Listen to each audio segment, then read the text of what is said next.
Peace and power, peace and power. This is your brother Yafeuh Balogun, street reporter, back with another good edition here. If you can do yourself a big favor, like, share, subscribe to the channel. Again, like, share, subscribe. Stop what you doing right now and go ahead and like it. Go ahead and share it and do subscribe and share it with your friends and family. I'm back with another great comrade of mine, Erick Khafre. He's going to discuss the contributions of Dr. Mutulu Shakur. And as many may know, Dr. Mutulu Shakur is the stepfather of Tupac Shakur, who was also a member of the Republic of New Africa. So Chairman Erick is going to kind of break down some details that we need to understand and come into knowledge of. And without further ado, Chairman Erick, go ahead and introduce yourself and give us that knowledge. hmm Well, yeah, I'm Chairman Erick Khafre, Balogun, of co-founder and chairman of Guerrilla Mainframe, revolutionary movement, founded here in Dallas in 2008. Also, former member of the Dallas chapter of the Malcolm X grassroots movement, as well as the assistant logistics coordinator for the George Jackson University and community movement builders and a number of other things. Um, been around, at least 20 plus years since the teenage years, organizing in the community, trying to make progress for African people that represent African people all over the world. So yeah, we on, we live. What else you want to know? So we was talking about Dr. Mutulu Shakur. We've been uh, kind of in contact with Dr. Mutulu Shakur at least since 2003, 2004, kind of writing him, communicating with him. At one particular point in 2011 or 12, we was talking to Mopreme Shakur, who is the son of Dr. Mutulu Shakur, and was trying to work out a situation whereas we can kind of bring some awareness and do some fundraising at that particular time at the Pan African Connection in South Dallas when that was the location. So I guess that event, however, never did occur. But we must discuss like the contributions of Dr. Mutulu. As I understand, his funeral or his public funeral is going to take place here on August 8th, 2023 online. If you need any assistance with that, we can kind of share that information with you. But just to you, um, being a revolutionary in this particular generation, and trying to hold the line, as we stated, and ensure that we can pass it forward to future generations. My question is how did Dr. Mutulu more so have an effect upon you as being a revolutionary? Yes, sir.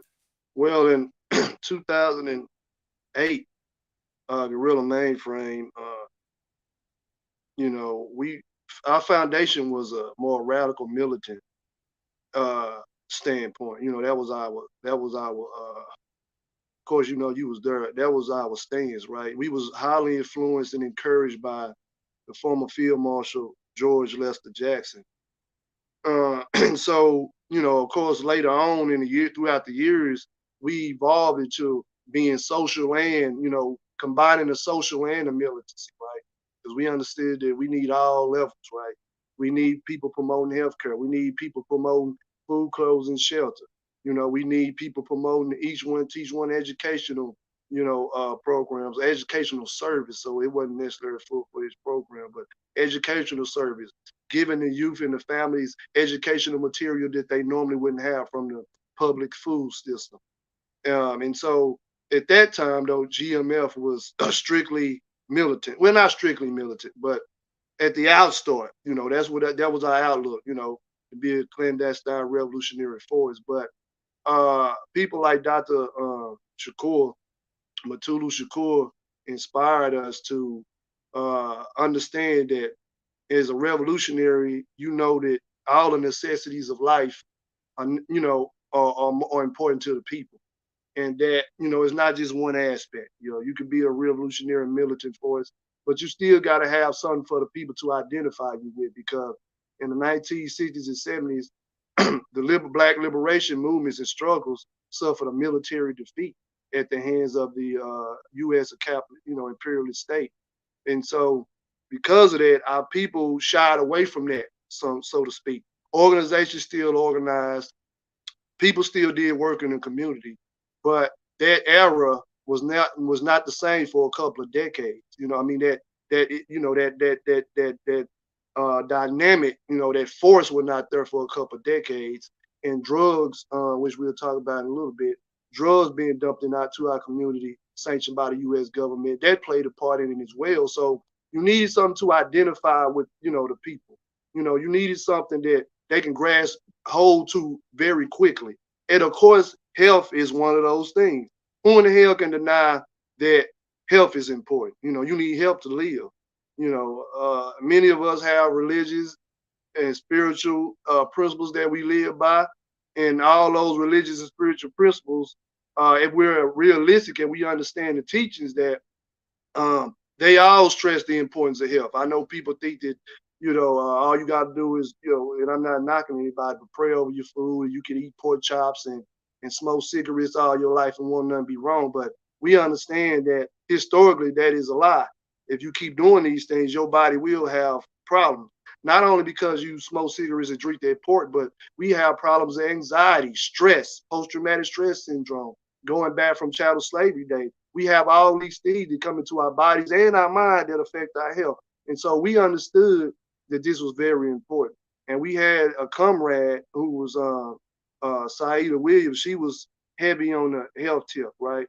I know I wasn't at the time, but she was, you know what I'm saying? And she really wanted to, push this program inside of GMF and take part in that. And so we all jumped on board with, her ideas, and along with the encouragement by Dr. Mutulu Shakur to start a health program dealing with health education. How can our people in certain communities get access to healthy food? Working with agricultural programs that was in our community, to get the proper food nutrition to our community and educate them on how to prepare it. This is what the People's Lunch Counter was about if people didn't know. That was the outstart. Of course, like you said, we had been writing, me and you had been writing back and forth to Dr. Shakur as early as 2004, 2005. And at one point, he shared the Thug Life Code with us as well. And we took that around different neighborhoods, some of the tough neighborhoods in Dallas. And some of them didn't want to deal with that, you know what I'm saying? Because some people don't want to deal with the actual code. They just want to do what the hell they want to do. They want to be vigilant. They want to run around and be unstructured, but Thug Life Code, which some people in our field of interest of revolutionary liberation struggle, they have some kind of disagreement with the Thug Life Code. Even though they may love Dr. Shakur, they still had some kind of reservation about the Thug Life Code because it catered to the street life, right? It catered to the street organization and things of that nature, the proletariat world or the lumpen world, you know what I'm saying? And so I definitely understand that, but to us, we saw it as necessary to share this Thug Life Code amongst people, to give the people in the community some sort of structure. We just can't be running around free for all and all that. That's the kind of thing that sparks violence in our community. And I don't say black on black violence because there ain't no damn such thing. And I mean what I said. There's no such thing as black on black violence. You never hear a white politician, an Asian politician or representative. You never hear any politician or any representative of any other culture use violence as far as their culture on another culture. I mean, their own culture on each other. You never heard of Asian politicians say a damn thing about Asian on Asian crime. That shit sounds stupid.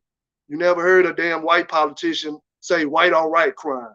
The only time it's pertained to, it pertains to crime against, with the color attached to it is when black folks do it. But we all know that you're going to kill somebody that's right next to you because you're going to bump into them in the store, that y'all going to exchange words and a conversation going to happen. Or you going to go to another side of the hood, community or neighborhood where somebody doesn't like you. They don't like your color or who you represent or your street or your affiliation, and you're going to get into it. It's not likely you're going to go way across town just to commit a crime unless you're going strategically to do some kind of, vigilante act or something like that. So yeah, we thought that the Thug Life Code was pretty necessary at the time, and we, thank Dr. Mutulu Shakur for sharing that with us. But to go back to GMF and PLC, the People's Lunch Counter, to this day, is one of one, I don't want to say best because I don't like to do comparisons, but it's one of the most effective programs I think the GMF ever had. Interesting that you. I remember you talking about the. I remember the time he gave us the thug code and just kind of looking at the thug code and some of the things that it stated. I think one of the things it was talking about was trying to avoid those confrontations uh, amongst people that live within close proximity of each other, avoid of the selling of drugs, and had rules and restrictions on that, and just it gave kind of a cut conduct and discipline on how to conduct ourselves in the community, and I think that was important. And I remember Dr. Mutulu told us, he said that this, was the last version that he had, and he wanted us to take good care of it and try to uplive the principles, live up to the principles, if you will, of the code. And I think just kind of thinking about it since then, since 2004 up until now, which is basically 20 years, and as anyone can tell, we're still kind of walking this path now, still having these types of discussions about Black liberation. These types of discussions, taking care of the community. My question to you is, what impact do you think that Dr. Mutulu Shakur had on the culture, on Hmm. music? Um, do you think that he will be remembered in that regards, or do you think that Dr. Mutulu will kind of be in the bubble, if you follow what I'm stating? And what I mean by in the bubble is something that is kind of a subculture thing, or do you think that his life transcended into mainstream culture? Hmm. Well, now, well, his how his legacy would be remembered to me is on us.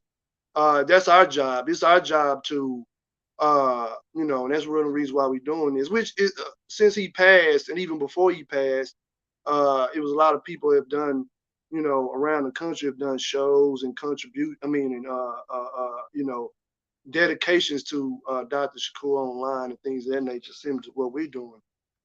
But it's our job and our obligation to do that. The only influence I think that he may have had on the hip hop culture from a from a full spectrum is maybe with his stepson Tupac Amaru Shakur, who was at the time of his death, his murder, was the most popular rapper in the whole world. And one of the most popular rappers in all the history of music. I mean, well, artists in the history of music, because he was fiery, outspoken, and he pushed his lyrics with heart. You know what I'm saying? It was just wasn't about being lyrical to beats, doing what everybody else, saying what everybody else wanted you to say. He did those popular things. He said the popular stuff. He had the party music, but he rapped from his heart. He had a way of expressing himself that was attractive, to people who never even thought about nothing deep. You know what I'm saying? Who can listen to what people call mumble rap all day long, but they go back to him as well because he had that legendary, touch, that legendary vibration to his music. And I think that people may not directly know that, but Dr. Mutulu Shakur, did influence Tupac's music. Not only just him, the former Minister of Defense of Los Angeles in Black Panther Party of Self-Defense, uh, Geronimo Jajaga Pratt, you know what I'm saying? Peace be upon him. Him, and all others, Mamiya Abu Jamal. You can hear him dedicating that to them in the Machiavelli album. All these people that was in the movement. Tupac was heavily influenced by them, but Shakur directly. And so I think I'm not saying that's as far as it go, and I'm talking about mainstream. Now, revolutionary hip hop, they talk about Dr. Shakur all the time. You know what I'm saying? We got songs dedicated to him and other, freedom fighters of the past and present. you know, you hear all the time. And to me, it's just as hardcore as the mainstream music to me, you know. But the mainstream, they push certain music, you know, because they want a certain vibration to be out in our community and go into the minds and the hearts of these youth. But liberation music, Dr. Mutulu Shakur imprint is all over that. But mainstream, it might not ever be that. But it's our job to point out the significance of who he was. You brought up something I thought was very important to mention. I'll kind of go in detail about it. You mentioned health, and I know Dr. Mutulu is not just uh, doctor because he earned his degree in a doctor degree in history, or he earned a doctorate in architecture, or anything like that. He's a Mm, doctor with focused on health. In terms of acupuncture. So I guess my question to you is, do you think that more of us will become focused in health, in acupuncture? And I think talk a little bit, if you can, about the activism as it relates to health. How should is that something that we should be actively concerned about in terms of informing the community? Because I know that he was doing it in the Leakin Detox Center. Is mhm. that something that we should more so focus on? And what was his contribution there? Yeah, yes. So before I get these contributions, yes, it's definitely something that we should be pushing. Uh, we should be pushing that, you know, heavily. You know, we definitely should be pushing that heavily. Uh, And you know, some of Dr. Mutulu Shakur's students is, even though the state think that they did a good job with, you know, allowing his health to get bad. You know, he had blood counts and stuff like that that, you know, affects your kidneys and all of this thing. And that's he had been having that since 2017, 18. And so that contributed to his passing at age 72. And so, you know, the state think that they did a good job with this, right? You know, they even mentioned that, you know, we can now release Dr. You know, Mutulu Shakur because his health is declining so much, he wouldn't be effective in the community. But what they don't know, or maybe they do know, they just trying to be in denial, is that, you know, Dr. Shakur was a thinker. He was a strategist, and so he have students that's still around right now. And so I think it's our job to use those students. I think some years ago, we made some attempt to use some of his students. Conrad Kaleka Shakur, Baruti Shakur, she had mentioned some of this stuff to me, and we had tried to push that, but we didn't. At least I didn't. I'm not gonna speak for her, but when she brought this to me, you know, along with, you know, talking on the phone with some of Dr. Shakur's acupuncture students or disciples, so to speak, I don't think I took that as far as I should. I did make an attempt, and we have some, you know, health educators here in Dallas that we know personally, that said they will be down with it. I think we need to come across that with them again. I mean, you know, cross, you know, with them again with that. And I think that they definitely will get on board. We definitely need to push that. You know, I mentioned PLC started in 2008, but PLC, Food Closure Shelter, Solidarity Committee, all these things should not ever come to a close. We could take a hiatus and all that, but we should never bring these things to a full close. Our spiritual and mental health go hand in hand. And though we have plenty of preachers and ministers in our community that talk a lot about these things, or they on a you know, they pulpit speaking about spiritual health and salvation and all of this, but spiritual and mental health go hand in hand. And you can read out any book you want to. It doesn't matter to me. But this is the actual facts. Spiritual and mental health go hand in hand. Okay, and so our community needs to deal with the spiritual and mental health to restore balance in our community, so that we can restore balance in the world. We do that with activism and organizing, right? You know, must be organized, and we must know why we're doing these things and how it affects us, and what must be done. That's always the question: what must be done, and how do we solve problems? That's what it's all about. In the capitalist world, it's not about solving problems. It's about making money. We can talk about all this fake philanthropy, and all, you know, some of these rich nonprofits and all these charity, you know, this charity that entertainers and athletes get. We could talk about that all day long. But capitalism is about making money and giving somebody a toy or a coat here and there and feeling good about yourself. But in reality, we need to solve problems. That's what African people and all indigenous people of the world have done historically.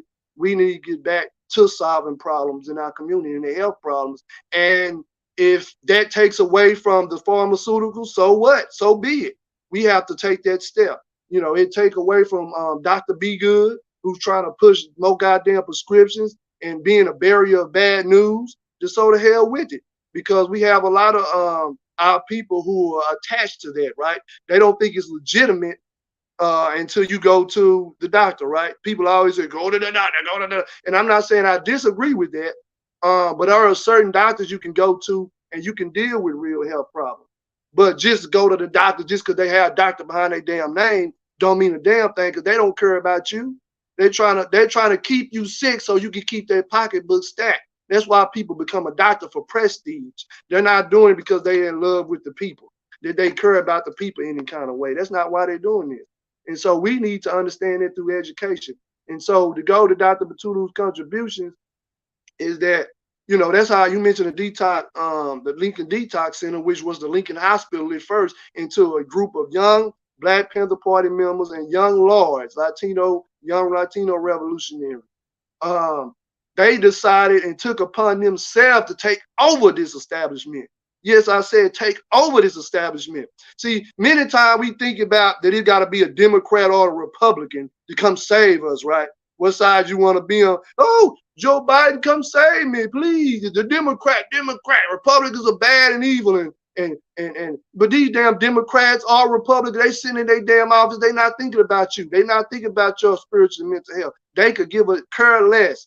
Their job is to preserve capitalism, imperialism, and to push neo-colonialism. They don't give a damn about your health. So while we waiting on them, the Young Lords and the Black Panther Party took it upon themselves to take over, to occupy this place and demand that this place be turned over to a real, legitimate community health center. And it later became the Lincoln Detox Center, and that's what they did. They were successful. People that think radicalism is not going to be successful, you're just cowardly. And I'm not saying that to make a judgment on anybody, it's just a fact.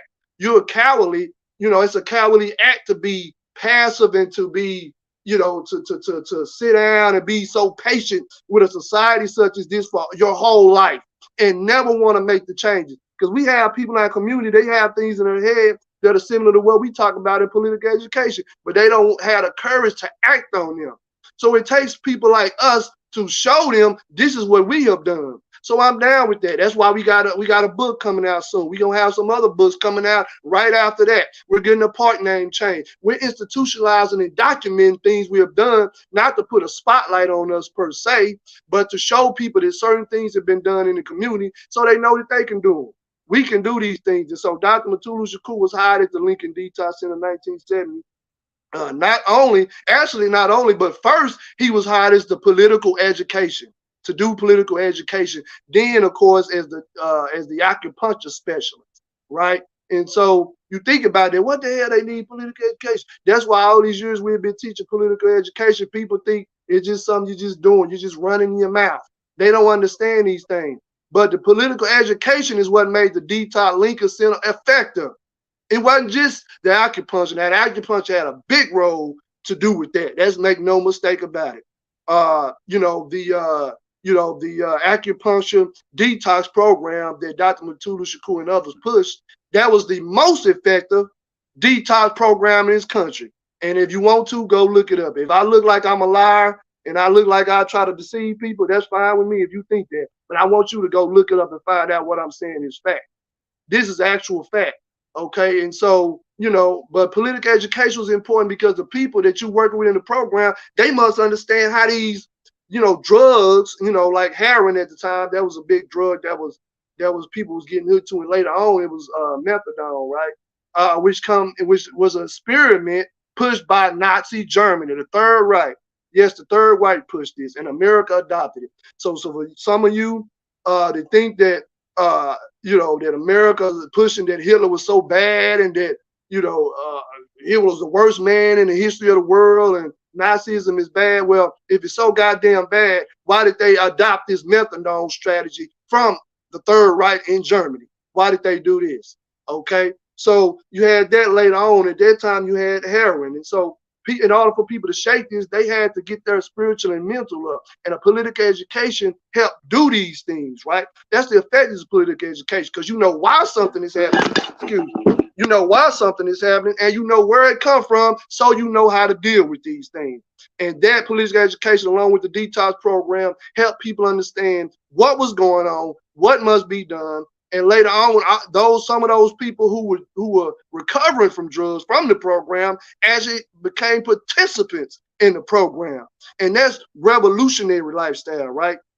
Our way of life, right? We teaching each other how to do certain things. We teaching each other how to do for self. We teaching each other how to do for the community. Then how to go international with it. That's what we're doing. That's what makes us effective. But we must commit to these things. And so that was one of the biggest things. And and so that definitely had effect that we definitely need to push in this day and time. It's not going anywhere. We need to let the state know that Dr. Mutulu Shakur, and they don't understand that we are African people. We are spiritual. We were spiritual before King James wrote his little shindig. And I'm not stepping on nobody's toes. But before King James decided to beef with the Pope and say, I'm going to write my own doctrine, African people had a form of spirituality. And spirituality, we don't say no damn death. Dr. Mutulu Shakur transitioned. He didn't die. He's still alive right now. And he's still alive through his work, through those who want to carry on. So we need to continue to do that. Interesting, interesting, interesting. So the charge you stating, correct me if I'm wrong, is it's now on us, and it's incumbent upon us to keep the mission, the dedication, the strategy, the overall goal, keep it alive in this particular generation. And I think that I know a lot of people will state that there's a disconnect, well, sometimes with the elders and the youth.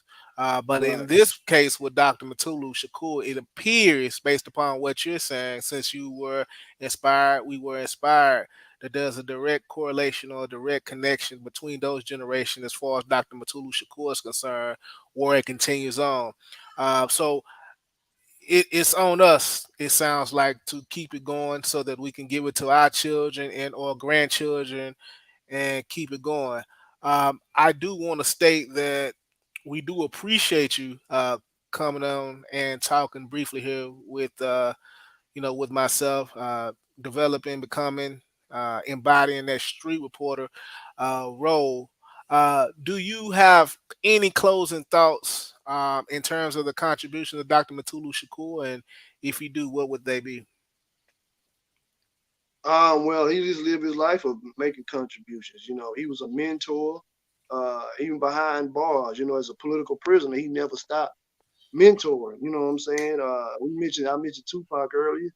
Tupac was he was a stubborn dude. He wanted to do things his way, and so but Mutulu was able to mentor Tupac as he made a transition to acting and theater and hip hop scene and becoming big and things of that nature. You know, he was able to bring some sort of mentorship to Tupac, even after being a political prisoner locked up in 1986.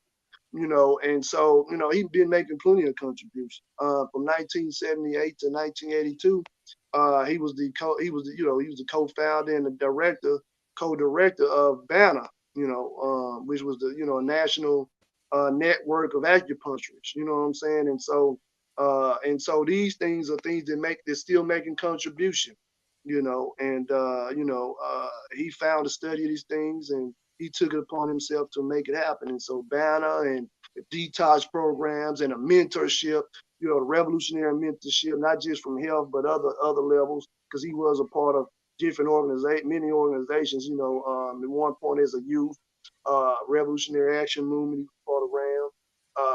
Later on, he was mentored himself by an associate and a comrade of Malcolm X, Saladin Shakur, and took him under as his political son, and so and then later on he became the minister of defense. So this man was diverse. You see what I'm saying? He just wasn't I stick to this. I don't care about the other stuff.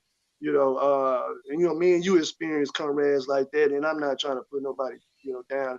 people made a great contribution. We appreciate it. But we have some comrades with our history. They do one thing and they just want to stick to that.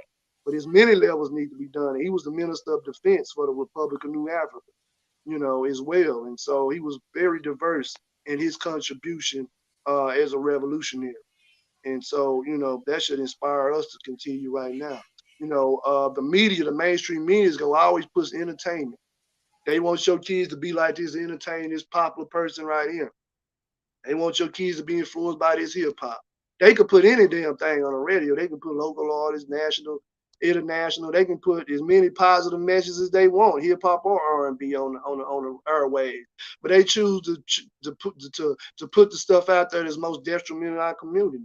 And people are not recognizing, or maybe they do and just don't give a damn. But they must don't care about society because those vibrations create actions. You understand? And so, you know, we got to create a vibration in education and continue to push people, even if people don't want to hear it. Or we think they don't want to hear it. It's really speculation. You don't know if somebody gonna receive what you say till you tell them. They may look like, they not gonna, deal with what you want to deal with, but you talk to them and sit down with them, they might be ready to rock and roll. And so we got to see who's ready to rock and roll. And that's our next step. And Dr. Shakur said, Dr. Mutulu Shakur always said, straight ahead. Straight ahead, like Matulu said. Well, we want to appreciate you for coming on our platform and discussing the contributions of Matulu Shakur. Again, Erick Khafre, Balogun, has been a great contributor to the revolutionary culture nationally, internationally, locally, through organizations like Guerrilla Mainframe, which is a known organization that we both have contributed to, participated in, and helped lead. Do look him up. If you want to get in contact with him, he's not too hard to find. Do me a big favor. If you can like, share, and subscribe this particular platform, if you like some of the content that we're creating, our goal is to have conversations with real people that's actually been on the ground and can tell us kind of what's going on. And so that's what we are at the Street Reporter. Myself, Yafeuh Balogun. Get with us. Peace and power. We appreciate you very much.